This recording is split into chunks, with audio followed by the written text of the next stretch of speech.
Welcome to Heart Over Gold, the channel where love, kindness, and humanity shine brighter than any fortune.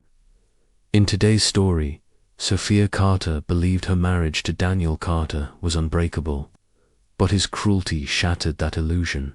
At a glamorous gala, Daniel mocked her appearance, not knowing she was pregnant with another man's child. By her side stood Adrian Hayes, a millionaire who cherished her, and soon a shocking secret would turn all their lives upside down. Don't forget to like, subscribe, and share your thoughts in the comments, and keep up with our latest stories. A hidden corner in the bustling heart of New York. Welcome, fellow lovers of stories. Stay with me until the very last word, and I promise you'll find yourself wondering who is the real fool. The one who jeers loudly, or the one who carries a secret that could turn the entire game upside down. Before we dive in, hit like and subscribe so you won't miss the next twist. And tell me, have you ever been dismissed or underestimated? Share your story in the comments below. They say the most painful wounds are the ones no one can see. For Issa Vance, that wound came on a bitter January evening under the glittering chandeliers of a New York City ballroom. The Silver Hearts Gala was supposed to be a night of glamour and celebration, but for Issa, it became something else entirely. The ballroom glowed with diamonds, laughter, and the sharp whispers of Manhattan's elite. Light spilled from the chandelier like shards of frozen glass, scattering over Issa's trembling hands and the creased fabric of her borrowed dress. But no sparkle in that room could mask the shiver that ran through her when she heard the sound of her ex-husband Marcus Thorne laughing, a sharp, cold laugh that sliced through the music. Issa hadn't expected to see him, not here, not tonight. She had only come because her friend Chloe insisted, promising her one evening of escape from heartbreak. She never imagined Marcus would arrive as the star of the evening, arm in arm with his new girlfriend, Serena, who looked like she belonged on the cover of a magazine. It happened quickly. A burst of laughter near the bar, the kind that drew every eye. Marcus, always hungry for attention, stood tall, his jaw sharp, his suit flawless, his arm curled possessively around Serena's waist. When his gaze locked on Issa, he lifted his glass in mockery, his voice carrying across the ballroom. Well, he called, not bothering to lower his tone. Looks like someone has been enjoying the post-divorce buffet a little too much. Serena smothered a giggle. The group surrounding them joined in, eager to be part of the cruelty. Heat spread across Issa's cheeks. She tried to turn away, to become invisible in a room where hiding was impossible. But Marcus wasn't finished. Honestly, Issa, you should consider a salad. You used to care about your figure. His words landed louder than the string quartet playing nearby. Dozens of eyes turned her way, scanning, judging, weighing every curve, every change in her body since the divorce. The air felt too heavy, the room too small. Issa clutched her glass, her hand trembling as though it carried the weight of the shame pressing down on her chest. The night she had hoped would be an escape had turned into a public humiliation staged before the city's most powerful. She could almost hear the murmurs. Isn't that Marcus Thorne's ex-wife? She's put on so much weight. Wasn't she a yoga instructor? What happened to her? Each whisper was another cut. Each laugh another reminder that her life no longer belonged to her. The day Marcus ended, their marriage had already shattered her. But that was private, quiet devastation in the living room of their apartment. This was different. This was a performance. She wanted to run, to scream, to vanish, but instead, she pressed her hand against her stomach, feeling the soft curve hidden beneath the fabric. She was only a few months along, but her body was already changing. What Marcus and the others didn't know was that her weight gain wasn't neglect, was life, it was hope. It was the child growing inside her, a secret she had guarded fiercely, and that child wasn't Marcus. Her throat tightened, but she refused to let tears fall. Not here, not in front of him.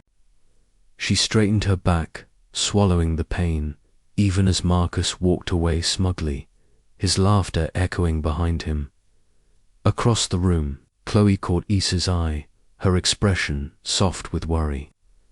Issa stayed frozen, unable to move, trapped among 1,000 glittering strangers. To them, she was no one, just the ex-wife, the object of ridicule, the punchline. But deep inside, something unshakable remained. Issa wasn't just Marcus Thorne's discarded wife, or a woman who had let herself go. She was Issa Vance, alive, carrying a secret that would soon rewrite everything, when the truth about her baby's father came to light. The same society laughing at her tonight would see her in an entirely new way. He was in his element, relaxed, powerful, surrounded by admirers. Issa tried not to look at him, but it was impossible.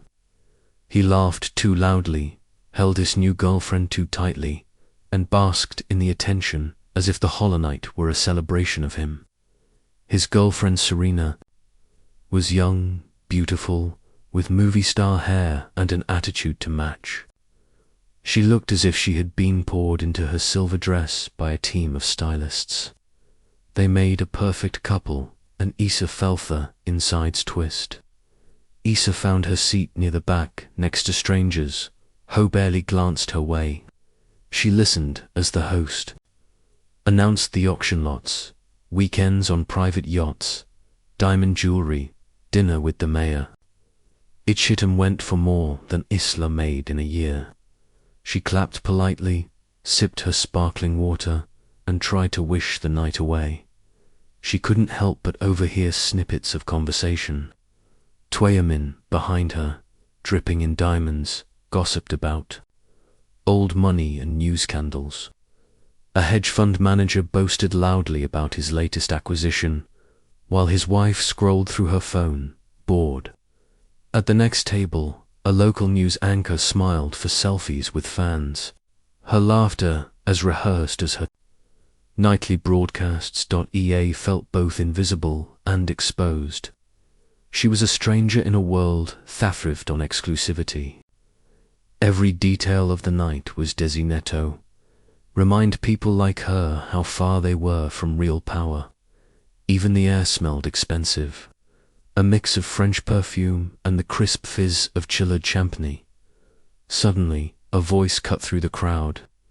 "Ladies and gentlemen, may I have your attention?" The host, a silver-haired man with a broadcaster charm, tapped his microphone. "Let's give a warm welcome to our guest of honor tonight, Mr. Marcus Thorne." The room erupted in applause. Marcus trotted toward the stage with Serena attached to his arm. He gave a speech filled with empty promises about giving back to the community and building a better future. People cheered and toasted him. Their faces glowed with admiration. Issa felt a wave of nausea. She excused herself quietly, weaving her way through the tables toward the lobby. As she reached the hallway, she saw her reflection in a mirror. A woman alone, clinging to the edges of a party that was never meant for her. For a moment, she considered leaving, but something inside her, perhaps stubbornness, perhaps pride, made her stay. She walked out to the hotel terrace, where the noise faded and the air was cool against her skin. The city stretched out before her, bright and endless. For the first time all night, she let herself breathe. She remembered her childhood when her mother used to say, "No matter how small you feel, the sky is always yours." Issa looked at the stars and thought of the baby growing inside her. This was her secret world, a small and fierce hope thought, no amount of money or mockery could steal. When she finally returned to Thepati Ballroom, she felt changed. The walls no longer seemed so close, the crowd less intimidating. She wasn't there to win anyone's approval. She was there for herself and for her child, but she had no idea that the night's biggest humiliation was yet to come. In the shadows of that grand hotel, a storm was brewing, and Issa Vance was about to be swept into the eye of it. Do you think Isla will be able to get out of this? Your opinion is important. Leave a comment with, "Yes, I believe she is stronger than her ex's cruelty." For most of Isla's adult life, Marcus Thorne had been the center of her universe. For better or worse, she had loved him with a confidence that seemed unshakable. But love, she learned, was not always the same as loyalty. And tonight, in the ballroom of the Grand Astor Hotel, she was forced to see her ex-husband for who he truly was. Marcus was the kind of man people gravitated toward. Confident, ambitious, a natural performer. When Issa met him, she fell for the magnetic energy that filled any room he walked into. In those early days, he had seemed so different from anyone she had ever known. Driven, yet playful, sweet, but also fiercely funny. She had believed every word he said. She let herself believe that together they could get through anything. But over time, Marcus' charm hardened into something else. The ambition that had once inspired her now seemed to consume him. As his career skyrocketed, he became obsessed with status, image, and power. Issa noticed it in the small things at first. His impatience with her friends, the way he dismissed her ideas as cute, his complaints about her simple wardrobe or her frugal spending. After their wedding, Marcus' need to be admired only intensified. It was never enough to be successful. He needed to be seen as successful, to be envied. The man at the top of every social ladder. Their marriage was a public project curated for Instagram and dinner parties. Ela tried her best to keep up, but she could never shake Thephelin that. She was becoming just another accessory, another accomplishment on Marcus' long list of. Still, she tried to make things work. She thought love meant compromise, and was willing to bend until she was almost broken. It wasn't just emotional distance that hurt. There were late nights at the office that stretched into mornings, unexpected trips, text messages he kept with a sudden cautiousness. Issa told herself she was being paranoid, that Marcus would never betray her that way. But deep down, she knew something had changed. The final blow came on a rainy Thursday. Issa had surprised Marcus at his office with his favorite coffee. Hoping to rekindle a spark, she found his assistant, barely 25, all eyelashes and lipstick, sitting a little too close, their laughter sharp and private. Marcus' smile faltered when he saw Isla, but he recovered quickly, dismissing her visit as sweet but unnecessary. That night, he never came home. The next morning, he asked for a divorce. He moved on with stunning speed. Within weeks, Marcus was posting photos with Serena, the same woman from his office, on exotic vacations and at rooftop parties. Issa tried to ignore the headlines. She looked. There they were, laughing, beautiful, unburdened by taste. Marcus seemed to revel in his new life, using every opportunity to remind World and Isla how much better off he was without her. Tonight, Marcus wasn't his element. He wore a midnight blue tuxedo that matched his eyes, his hair perfectly coiffed, his smile even sharper than Illa remembered. At his side, Serena gleamed in a silver dress, her beauty designed to be noticed. She clung to Marcus, but it was clear that he loved the attention most of all. The whispered envy from other men, the admiring glances from women. Together, they were the kind of couple who seemed to belong in magazines, not in real life. Isel watched as Marcus held court in the ballroom, a champagne flute in his hand, telling stories that made everyone around him laugh.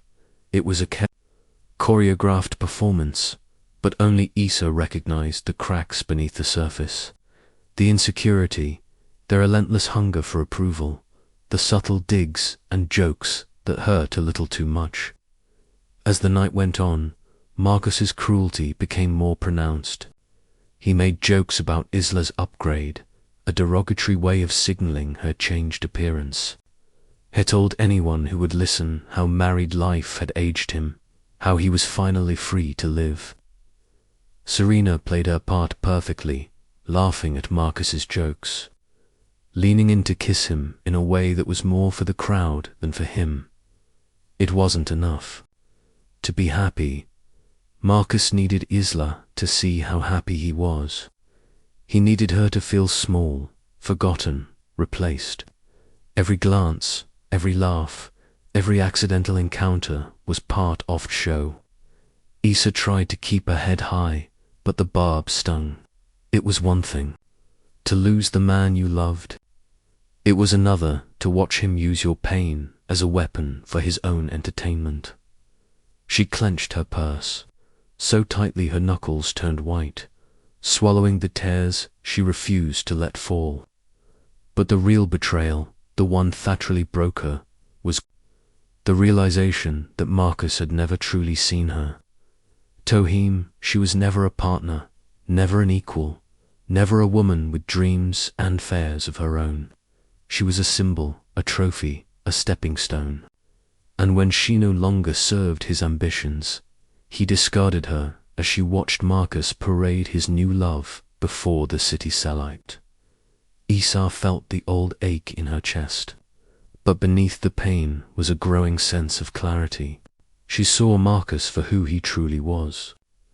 A man so desperate for validation he would destroy anything that didn't fit into his perfect image. For the first time, she didn't envy Serena. She pied her, and as the night wore on, Isla realized something else. She didn't want Marcus back. Didn't want his world, his spotlight, or his approval. She wanted something real, something true. She wanted a life built on love, not power. She brought a hand to her stomach, the secret that kept her going, the hope that no amount of betrayal could destroy. She whispered to herself, "We're going to be okay." And as Marcus' laughter rang out in the distance, Isla made a silent promise. She would never let someone like him define her again. Isa's story is a mirror to the lives of many. If you feel identified, don't forget to like and share. And if you want to see Isla reclaim her power, subscribe now to our channel to follow the journey. Eisenselway's new New York City could be cruel, but nothing had prepared her for the sharp sting of public humiliation, especially when it came from the hands of someone who once promised to love her forever. The gala was reaching its peak. Waiters were refilling champagne flutes, the orchestra's music swelled, and all around her, the city's elite sparkled under the dazzling lights. But for Isla, the room seemed to shrink with every passing minute. The pressure built silently at first, a sense that every conversation paused when she walked by, every laugh was a little too loud, every stare a little too persistent. It felt as if the walls were closing in. The elegant beauty of the ballroom suddenly felt hostile. It began when Serena, Marcus's new girlfriend, approached Tyler's table. She wore confidence like perfume, every gesture rehearsed for maximum effect. "Oh my God, Isa," she drawled, a pasted smile on her flawless face. "I almost didn't recognize you.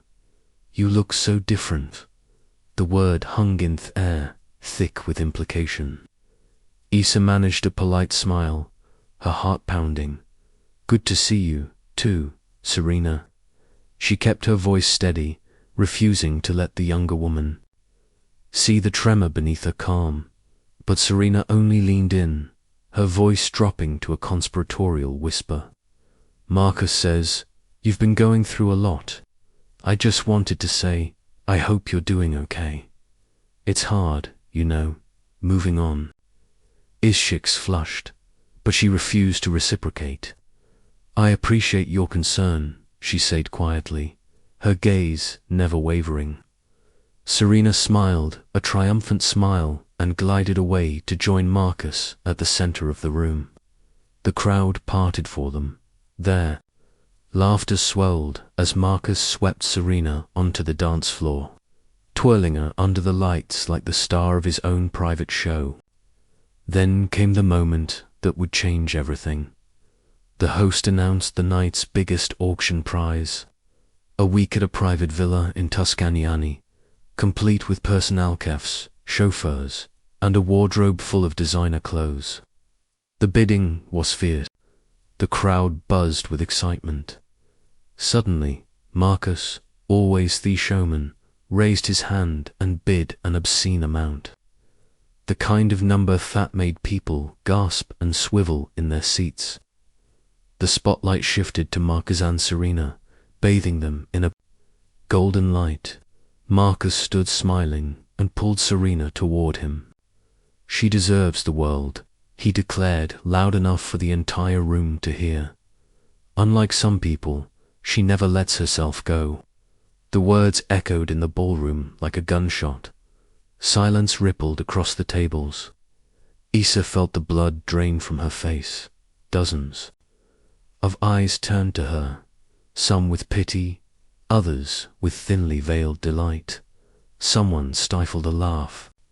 Even Chloe, sitting a few tables away, looked aghast, her hands covering her mouth in shock. Issa stared straight ahead, refusing to give Marcus the satisfaction of watching her break. But inside, she was falling apart. Shame pressed down on her, thick and suffocating. She could feel her breath growing shallow, her chest tightening as the humiliation settled in. She wished the earth would open up and swallow her whole. The orchestra faltered. The music stumbled, if even they had been destabilized by Marcus' cruelty. For a moment, the entire night teetered on the edge of disaster. Then, as if nothing had happened, the host laughed awkwardly and continued with the night. The crowd forced itself to recover, the laughter and conversation slowly returning, but nothing felt the same. Issa slipped from her table, weaving her way through the sea of sequins and silk toward the restroom. The hallway outside was empty, the noise of the party muffled by thick velvet curtains. She leaned against thick old marble wall, her hands shaking, as she fought for breath. Tears threatened her to spill, but she held them back. Furious with herself for caring, she remembered her mother's words. "Never let them see you cry. Tears are private. Dignity is public." Issa straightened, smoothing her dress with trembling hands. She wouldn't let Marcus win. Not tonight, not ever. Booters, she looked at herself in the gilded mirror. She barely recognized the woman staring back. Her face was pale, her lips pressed into a thin, determined line. She saw the exhaustion, the heartbreak, the years of trying and failing to be enough for Ammon who never deserved her. She saw a survivor, yes, but also a woman on the edge. She splashed cold water on her face and took a deep breath. "You're okay," she whispered. To herself, "You're okay. This isn't the end." She thought of the secret she carried, the small heartbeat inside her that no one in that glittering room knew about, that she realized was her true strength. That was her reason to fight. When she finally returned to the ballroom, the party was in full swing again. But Isla moved through it like a ghost, invisible to all but the cruelest. She held her chin high, her step steady, determined not to let her pain become entertainment for others. And yet, beneath the defiance, wounds were deep. Public humiliation is a special kind of pain, the kind that lingers long after the night has ended. As Isola walked out of the hotel, slipping into the cold embrace of the city, she felt a heaviness she couldn't shake. She had been broken down in front of the people who mattered most to Marcus Anto herself. But even as she walked away, her head bowed against the night, Isa made herself another promise. She wouldn't let this be the end of her story. The world might have seen her stumble, but it hadn't seen her get up. And when she came back, stronger, braver, and no longer afraid, every single person who had laughed at her pain would remember her name. Don't let Isla's pain go without your support. And hit the bell to follow her journey. How do you think Isla will recover from this? Leave us your opinion in the comments. Ida Vance moved through the city streets in a blur, her heels clicking against the wet pavement as midnight swallowed the last traces of the gala's golden glow. A freezing spring rain had started, cutting through her thin coat and plastering her hair-tore forehead. She barely noticed. Every step she took away from the Grand Astor Hotel felt like another weight pressing down on her shoulders. She just wanted to disappear, to dissolve into the night, so no one would ever see her again. She had never felt so alone. The humiliation of Marcus's words echoed in her ears, refusing to fade even as shepherd block after block between her and the crowd. It wasn't just the public shame, it was the way people had looked at her, the way Serena had smiled, thepity in Chloe's eyes. She had gone to the gala hoping to reclaim a piece of herself, maybe even to show Marcus and his new world that she could survive without him. Instead, she had left more broken than she ever imagined. When Isla finally arrived at her apartment, a tiny studio in a rundown building, she locked the door behind her, sinking to the floor with her back against the wood. For a moment, she just sat there, clutching her purse to her chest, looking at the peeling paint and the faint shadows dancing on the ceiling. The silence was deafening, broken only by the sound of her own ragged breathing. She took off her shoes and kicked them to the side, her feet swollen and aching from hours of standing in borrowed heels. Her dress, now wrinkled and damp, felt like a costume for a woman she barely recognized. The cruelty of the night trap laid in her mind, each word sharper than the last. Unlike some people, she never let herself go. Marcus's voice was a poison she couldn't escape. Isa pressed her face to her knees and finally let the tears come. At first, she tried to hold them in, but dam broke and she beated, huge shaking sobs that racked her entire body. All the pain she had bottled up for months spilled out at once. The heartbreak of the divorce, the loss of her home, the betrayal of friends who had taken sides, the constant worry about money, the fear of raising a child alone. It all crashed down on her wave after wave until there was nothing left but exhaustion.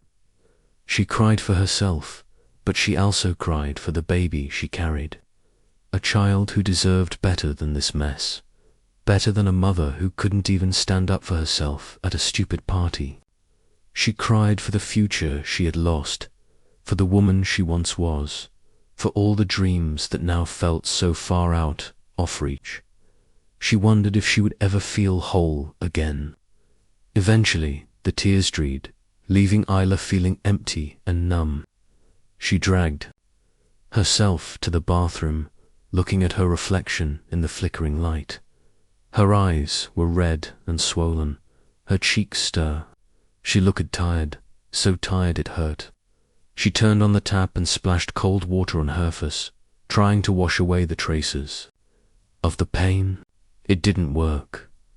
Isa changed into pajamas and got into bed, curling around her pillow as if it were real life raft. She wrapped her arms around her stomach, feeling the faint swell under her hand. The baby kicked gently, a gentle reminder that she wasn't truly alone, that she was still needed by someone, even if no one else in Thewald seemed to care. She tried to sleep, but her mind wouldn't stop racing. What if she wasn't strong enough for this? What if she failed her child just as she had failed herself? What if Marcus was right? Thatch was nothing without him, just a failed ex-wife, with no future and nopless in the world. The doubts swirled around her like vultures, picking away at every hope, every scrap of confidence she had left. In the darkest hours, off night, Issa wondered if things would ever get better. She thought about calling Chloe, but it was too late, and Josh was too ashamed to explain everything that had happened. She thought about her parents back in her hometown in the Rust Belt, their kind, encouraging voices, but she couldn't bear the thought of worrying them any more. She was determined to protect them from her pain, to pretend she was okay. Even as she fell apart, she replayed her mother's old advice, the words that used to give her comfort. Sometimes you have to break down, to start over. Sometimes you have to lose everything to find out what you're really made of. Tonight, the words felt hollow. All she felt was loss. The next morning, Isla woke up with a headache and swollen eyes. The city was grey. The rain was still falling. The sounds of life outside her window felt a million miles away. She sat on the edge of her bed, her hands pressed to her stomach, and she allowed herself to breathe. Slowly and carefully, she remembered what she was fighting for. It wasn't for Marcusa, Serena, or anyone at that miserable gala. It was for her baby. It was for herself. She forced herself to get up, made herself tea, and ate a piece off toast. Even though her stomach churned, she cleaned her apartment, focusing on simple tasks just to keep moving. Every small act was a rebellion against despair. Every step was proof that she was still here, still trying. She didn't know how she would rebuild her life. She didn't know how she would find the strength to face the world again. But as she looked out the rain-soaked window, Issa whispered a promesetto, her unborn child. I don't know how we're going to do this, but I swear I won't give up on you, and I won't give up on myself either. For now, that was enough. Tomorrow could wait. Do you think Isla can keep her promise? Subscribe now to find out how she rises from the ashes. And don't forget to like this video if you are inspired by her inner strength. The rain had stopped when E.A. Vance finally went outside again, but the world was still washed in grey. She moved through the city like a ghost, her hood pulled low, her shoulders hunched, hoping not to be seen. Yet beneath her exhaustion and the sting of humiliation, something in Isla had begun to shift. The breakdown of the night before had left her empty. But sometimes when you're at rock bottom, you find a place to plant your feet. Issa took the subway downtown, letting herself be carried by habit and old memories. She ended up on the steps of the New York Public Library, a place that had once been her sanctuary. She sat in the shadow of the stone lions, feeling the silent weight of the building's history. It was here, almost 4 months ago, that her entire life had turned on its head. She closed her eyes and allowed herself to remember the chance encounter, the spark she never expected, and the secret she had kept buried ever since. It had been a cold December afternoon. The yoga studio where she taught part-time was closed for renovations. So Issa had ducked into the library to escape the wind and get lost in a book. She loved to wander the marble halls, breathing in the scent of old paper and possibility. That day, as she reached for a novel on the highest shelf, A man's voice startled her. "Let me get that for you." His tone was warm, self-assured, a deep timbre that immediately caught her attention. Issa turned to see a man tall and impeccably dressed in a simple charcoal suit, smiling at her with kind eyes. His hair was flecked with silver, his face both striking and gentle. He handed her the book with a nod. "It's always a pleasure to help someone who loves Cortazar." She laughed, surprised by the flutter in her chest. "Thank you. He's one of my favorites." They fell into an easy conversation. His name was Julian Price. He was visiting from London. "Business," he said, though he didn't specify what kind. Issa guessed it was successful, but he didn't have the arrogance she had come to expect from wealthy men. There was something genuine about his curiosity, in the way he listened, in the way he smiled. They walked the halls, talking about books, travel, the best places to find coffee in the city. For the first time in months, Ila felt seen, not as an ex-wife or a failure, but as herself. They met again by accident. 2 days later, this time at a small cafe near the park.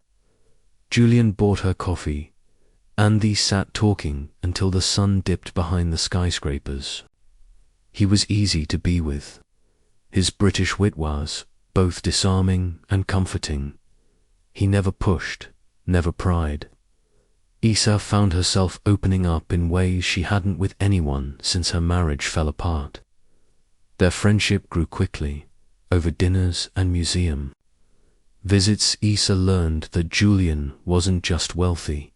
He was one of the world's most successful investors, the founder of a global tech conglomerate. His fortune was the kind most people only read about in magazines, but he never flaunted it. In fact, he seemed toe-hide behind a wall of modesty, more interested in a good conversation than in power or prestige. One snowy evening, Julian confided that his late wife had passed away from cancer years ago. He told Isla about the loneliness, the endless grind of running an empire, the longing for something real.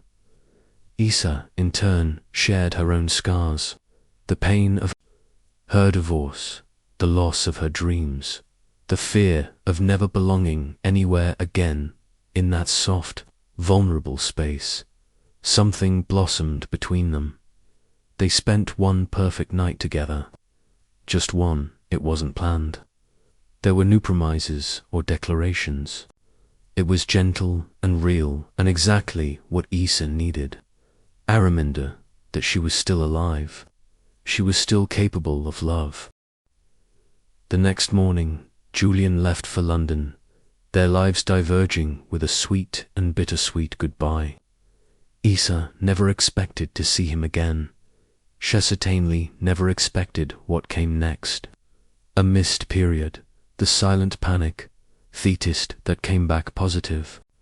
When she confirmed she was pregnant, her world spun on its axis. The timing was impossible, the situation overwhelming, but as reality set in, Issa felt a strange sense of peace. This child was a miracle, her miracle. She didn't tell Julian. She told herself it was to protect him. But the truth was, she was scared. Scared of what he would see, what it would mean of letting anyone else into her fragile new world. Instead, she built her life around the secret. She saved every penny. She worked every shift she could and planned a future she would face alone if she had to. She clung to the memory of Julian's kindness, the warmth in his eyes, the belief that she could be more than what Marcus and the world had decided. Now sitting on the library steps, Issa realized the enormity of what she carried. She wasn't just an ex-wife or a scorned woman. She was the mother of a billionaire's child, a child who wouldn't day have the world at their feet.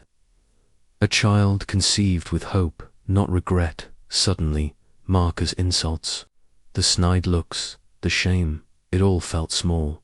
None of them knew the truth. None of them knew the power she held. Isa smiled, her hand resting protectively on her belly. For the first time in months, she didn't feel weak or lost. She felt strong, invincible. A plan began to form in her mind. She would no longer hide. She would reclaim her life, her dignity, her future. This child was her reason. This secret was her power. And one day, soon the world would see the real Eliance. Not just the woman Marcus discarded, but a force they could never break. The city, different to Isa Vance. Now, what had once seemed cold and daunting was suddenly alive with possibility. The knowledge that she carried the child of one of the world's most influential men had flipped a switch inside her. No more hiding, no more shame. Her heartbreak was real, but it was no longer her defining story. This was the beginning of a new Isla, a woman ready to fight for her future and her child's. The transformation wasn't instant. The days that followed were difficult, filled with doubt and exhaustion. But slowly, Isla began to rebuild. She started by making a list. Small goals for each day. Get some fresh air. Eat something healthy. Apply for 3 new jobs. Call her parents just to hear their voices. Every time she crossed something off, she felt a flicker of hope. Her friend, Chloe, became her fiercest cheerleader. One Saturday, Chloe showed up at Isla's door with a duffel bag and a determined look. "You need a reset," she declared. "And I know just the place." She dragged Isla to a small chic salon in the East Village, where stylists greeted her like an old friend. Isa watched herself in the mirror as they cut and styled her hair, her tired face transformed by subtle, skillful makeup. The stylist, a woman named Lena, chatted with Isla as she worked, asking questions about her life and her dreams, never once mentioning Marcus or the past. By the time Lena was finished, Isabelle recognized the woman staring back. Her eyes seemed brighter, her smile more confident, her entire posture subtly changed. Then Chloe took her shopping, insisting Isa choose a few new pieces that made her feel powerful, not just comfortable. "You don't need $1 million to look like you're worth $1 million," Chloe said with a smile, handing her a sharp blazer and a pair of perfectly fitting jeans. "You just need to remember who you are." The makeover was more than superficial. As EA walked through the city in her new clothes, she felt a quiet strength blossom inside her. For the first time in months, people didn't see a woman who had been left. They saw someone worth noticing, and more importantly, Isa saw it too. But it wasn't just about the outside. Isa knew she needed to rebuild her life outside of the yoga world. She took a short online digital marketing course, working late into the night as her hand rested on her belly. She started networking, reaching out to old clients and new contacts with a confidence she'd never had before. Rejection emails stung, but she refused to let them break her. Each no was just another step toward a yes. As the weeks went on, the small started to add up. She landed a freelance gig managing social media for a small wellness startup. The pay wasn't much, but it was a start and gave her a chance to learn new skills from the safety of her home. Her energy returned as she focused on the future, not the past. She found joy in the small things again. A sunny walk in the park, a silly baby onesie in a storefront window, the flutter of tiny kicks reminding her of everything she was fighting for. Her relationship with her parents deepened, too.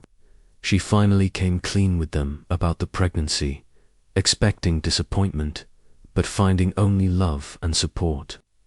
"You were always meant to be a mother, honey," her dad told her over the phone. "We're so proud of you." Their belief in her became an anchor, something solid she could cling to no matter what the world threw at her. Issa's transformation was more than a makeover or a new job. It was about reclaiming her story, about refusing to be defined by Marcus, betrayal, or anyone else's judgment. She started walking with her head high, her shoulders back, her eyes clear. She was no longer just surviving. She was building a life worthy of her child. She joined a support group for single mothers in the city, and the women there became her tribe. They traded stories of heartbreak and hope, gave each other advice on childcare and job leads, and celebrated every small victory together. Issa learned that strength wasn't about never breaking down. It was about getting up time and time again until standing felt natural. By the time her belly was round and the city's trees turned green with spring, Issa was a different woman. She had lost her fear, the things that once haunted her, Marcus's voice, Serena's laughter, the judgment of strangers, were nothing compared to the quiet power growing within her. She no longer saw herself as a victim. She was a survivor. She was a mother. She was a woman reborn.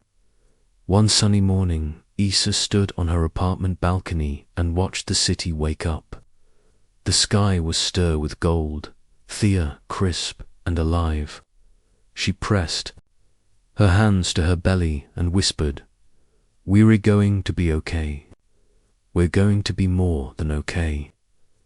She felt her child's kick in response, a soft and perfect promise. Issa Vance was ready to face the world, ready to claim the future that belonged to her and her baby. She no longer needed anyone else's help. She had become her own hero. The next time the world saw her, shouldn't be the woman they mocked or pied. She would be the woman who came back stronger. And this time she would write her own ending. Spring had made the city electric, and with it, something in Issa Vance had come alive, too. There was an undeniable excitement in the air, a sense that everything was about to change. For weeks, Issa had been quietly building her strength, growing into her new life, and preparing for a moment she knew would come. The day she would confront her past, not as a victim, but as a transformed woman. That day came sooner than she expected. It started with a phone call from Chloe. "You're not going to believe this. Issa, the Thorn Foundation is hosting another gala, this time even bigger than the last one. Guess who's on the guest list?" Issa's stomach flipped. She hadn't seen Marcus or Serena since that humiliating night months ago. She imagined their lives had only gotten brighter, their circle tighter, their laughter louder. "Why are you telling me this?" Chloe's voice smiled through the phone. "But, my dear, are going to be there. Not as Marcus's ex-wife, but as a woman who deserves to be seen, and not just seen, celebrated." Isila's first instinct was to say no, to recoil from the spotlight she had spent months avoiding. But something inside her, pride, courage, maybe even a little righteous anger, said yes. This was her moment. She would not hide anymore. With Chloe's help, Isla planned her comeback with meticulous detail. No detail was too small. She wore a stunning emerald green gown that hugged her new curves, her hair shiny and loose around her shoulders. Her makeup was elegant yet daring. Her jewelry simple but striking. She felt powerful, beautiful, and completely herself. But it wasn't just makeover that would stun the room. Issa had an ally, the world-famous billionaire Julian Price, whose company was sponsoring the gala's biggest charity initiative. The word had spread quietly among the elite that Julian would be bringing a very special guest that night.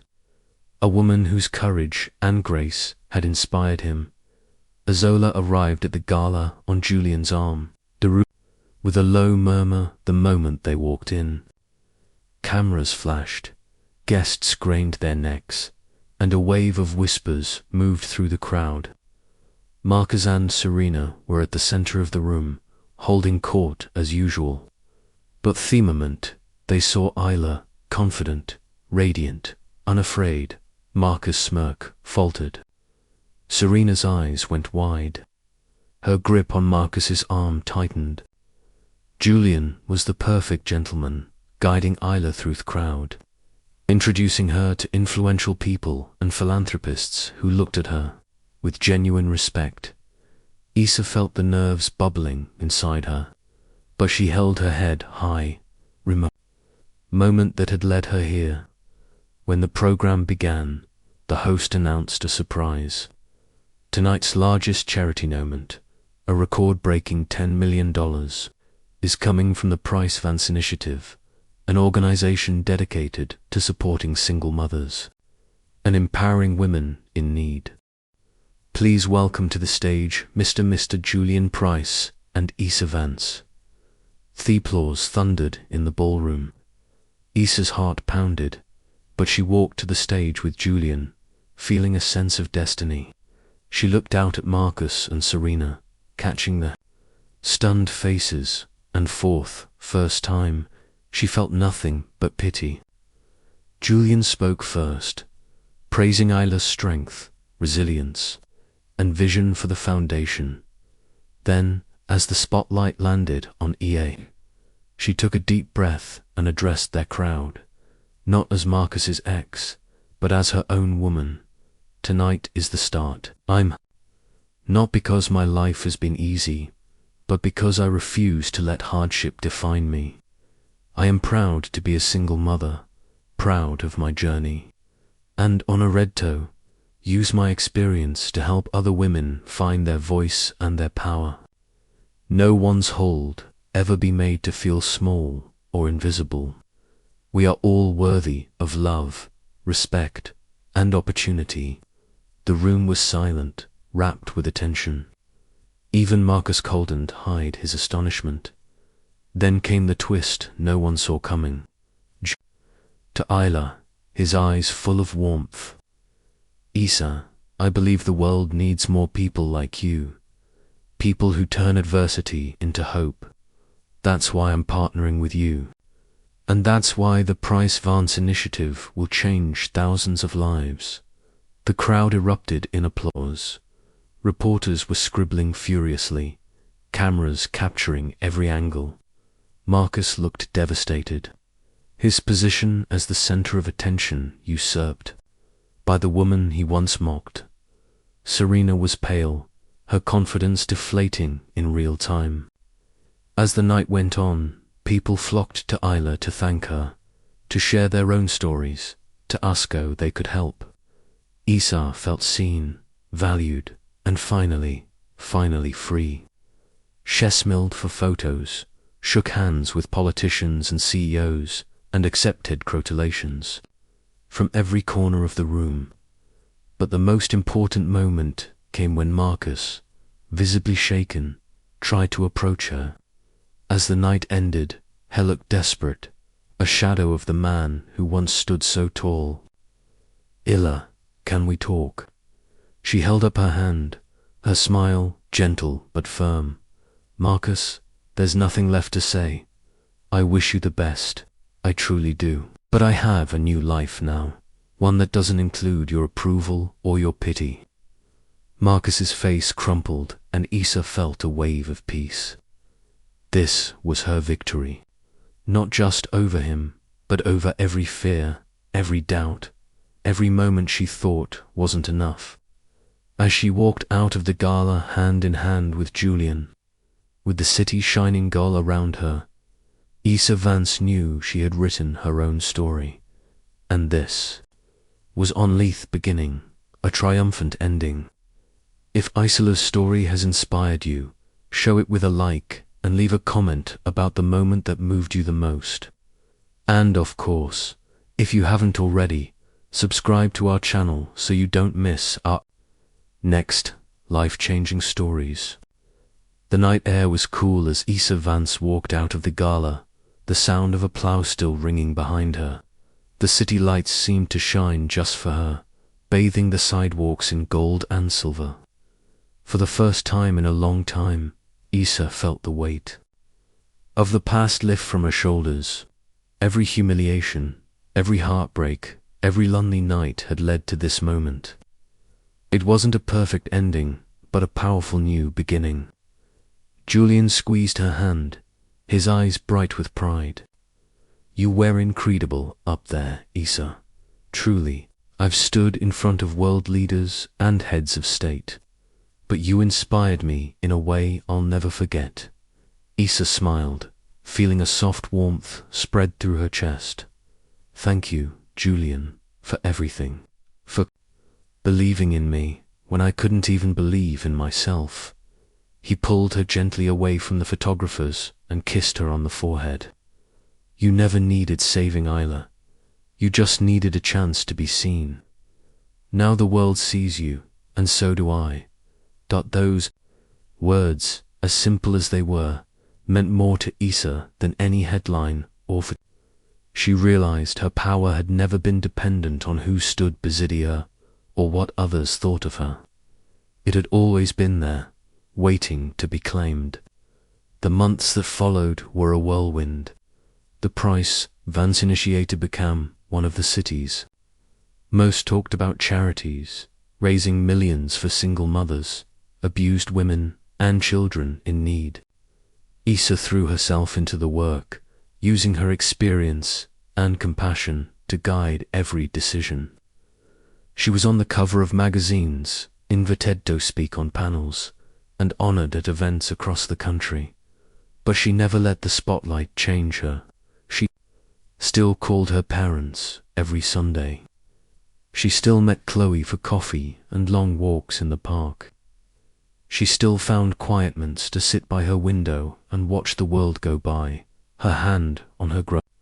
Her child was born in early autumn, a beautiful, healthy baby girl with Isla's eyes and Julian's smile. Issa named her Hope, a living promise of everything they had overcome together. Motherhood brought new challenges, sleepless nights, and moments of doubt, but it also brought a joy Issa had never known. She cherished every cuddle, every tiny laugh, every milestone. She was determined to be the mother she had always dreamed of, fierce, loving, and unbreakable. And she never forgot the pain that had shaped her. She used her story as a beacon for others, visiting shelters, mentoring young women, speaking with honesty about failure, shame, and starting over. She told them what no one had told her. You are not weak. Baker Sue loved someone who couldn't love you back. You are not ruined because you were left. You are not invisible. As Issa's story spread, she started to receive letters, hundreds at first, then thousands. Women from all over the world poured out their hearts to her, sharing stories of betrayal, survival, and hope. Some were mothers struggling to feed their children. Others were professionals who had been overlooked or ridiculed for their gender. Some were still lost in heartbreak. Others had just started to find their way. Isla responded to as many as she could, offering advice, encouragement, and sometimes just a listening ear. She never pretended to have all the answers, but she made sure every woman knew one thing: she was never alone. One afternoon, as she watched Hope napping in a patch of sunlight, she reflected on the journey that had brought her here. She thought of Marcus, wherever he was, whatever had become of his perfect life, and she felt no bitterness, only gratitude. His cruelty had taught her the most important lesson of all, that no one else could define her worth. Not a husband, not a stranger, not the world. Her warning to the world was simple yet powerful. Never underestimate a woman. Never assume you know her story just because you know her scars. Never mistake kindness for weakness or heartbreak for defeat. The women you mock today may be the ones who change the world tomorrow. The ex-wife you shame, the single mother you ignore, the dreamer you pass by.